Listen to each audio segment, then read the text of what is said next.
사랑하는 자들아, 너희는 우리 주 예수 그리스도의 사도들이 미리 한 말을 기억하라.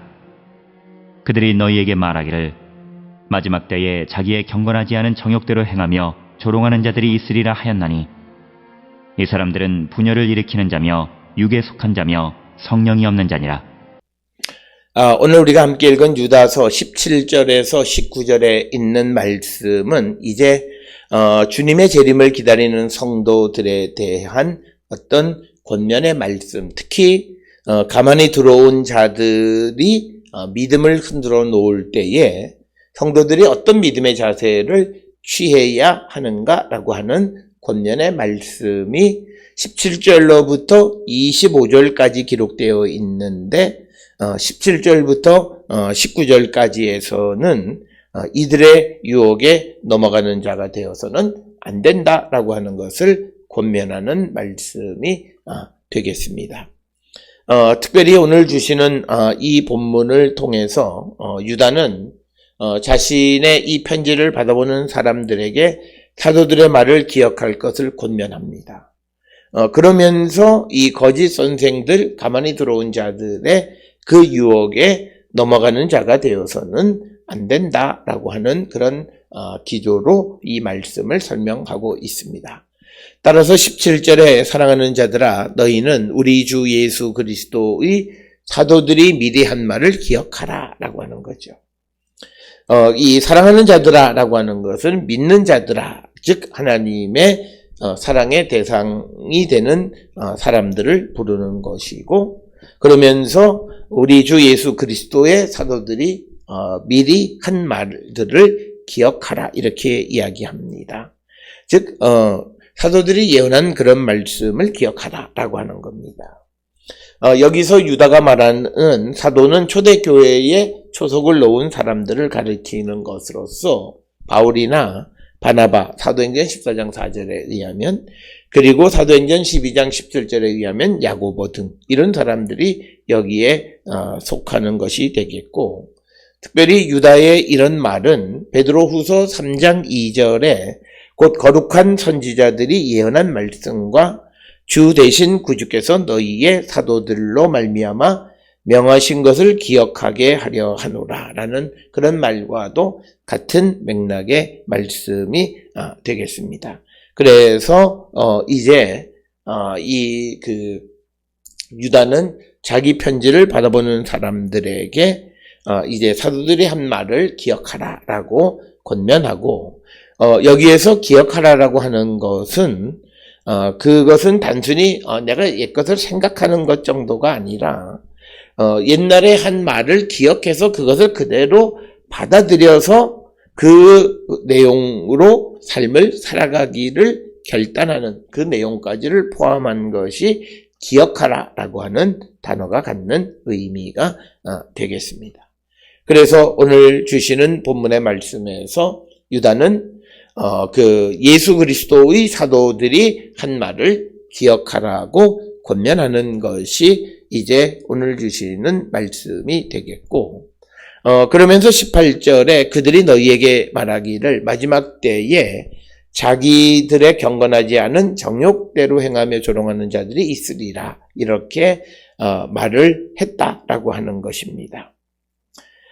그래서 이것은 우리가 잘 아는 베드로후서 3장 3절에도 보면 먼저 이것을 알지니 말세에 조롱하는 자들이 와서 자기의 정욕을 따라 행하며 조롱하여라고 하는 그런 표현이 우리에게 등장하는 것을 통해서 사도들은 이런 사람들의 등장을 미리 예고했고, 특별히 로마서 16장 17, 18절에서는 이미 거짓 교사가 기승을 부릴 것을 사도 바울은 예견하면서 성도들에게 선한데 지혜롭고 악한데 미련하기를 원한다라고 로마서 16장 19절에서 충고하는 것을 우리가 봅니다.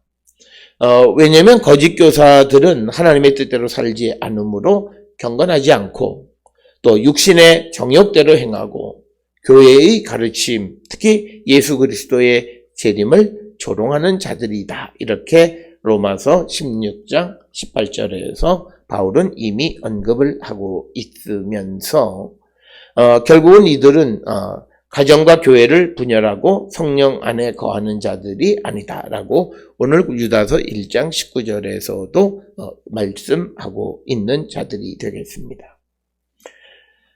그래서 이것은 또 바울이 고린도전서 2장 12절에서 16절에 보면 성령을 소유하지 못한 자들을 육에 속한 자들이다 이렇게 분류하고, 이들은 하나님이 은혜로 주시는 하나님께로부터 온 성령을 받지 못한 자들이다.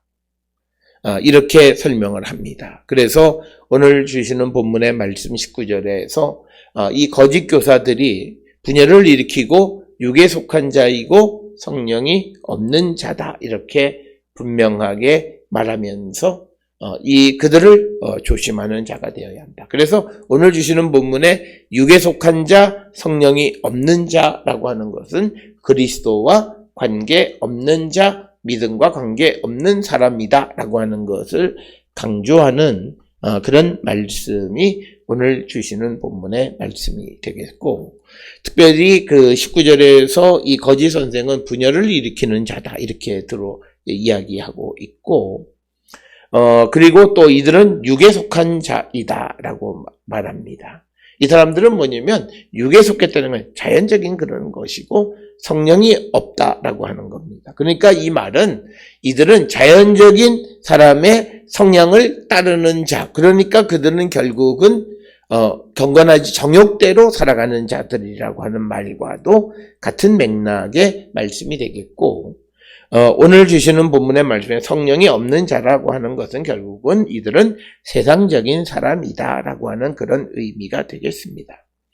따라서 유다가 말하는 그 성령이 없다라고 하는 것은 자연적인 그냥 본성을 따라 살아가는 거예요. 오늘 우리가 살고 있는 시대에도 이런 성향들이 많아요. 인간이 가지고 있는 본성 그대로를 따라 살아가는 것, 그것이 마치 우리가 은혜이고 그것이 믿음인 것처럼 생각하는데 그것이 아니라 성령이 없으니까 인간의 본성, 자연적인 성향을 따라 살아가는 육에 속한 자가 된다라고 하는 것입니다. 그래서 우리가 성령 안에 있는 사람들은 결국은 오늘 주시는 본문은 육에 속하지 않은 자이고, 그래서 어떤 자기의 본성에 자연적으로 따라가는 자가 아니다라고 하는 거예요. 로마서 8장 9절에서는 우리가 성령은 그리스도인을 나타내는 표식 가운데 하나입니다. 따라서 오늘 주시는 17, 18, 19절에서 강조하는 것은 이 거짓 선생들, 가만히 들어온 자들은 사도들의 말을 통해서 보면 이들은 성령을 체험하지 못하고 성령이 없는 자이고 육신에 속한 사람이다. 특히 바울의 가르침을 통해서 강조하고 있는 것을 발견하게 됩니다. 따라서 우리가 이 땅을 살아가면서 오늘 주시는 본문을 통해서 나도 성령이 없고 육신에 속하고 분열을 일으키기를 좋아하고 정욕대로 사랑하고 또 정욕대로 살아가고 그리고 예수 그리스도를 조롱하는 삶을 살아가는 자들은 그들이 바로 가만히 들어온 적 그리스도이다라고 하는 것을 기억하시면서 우리가 예수 그리스도의 가르침에 뿌리를 내리고 살아가는 거룩한 백성들이 다 될 수 있기를 주의 이름으로 축원합니다.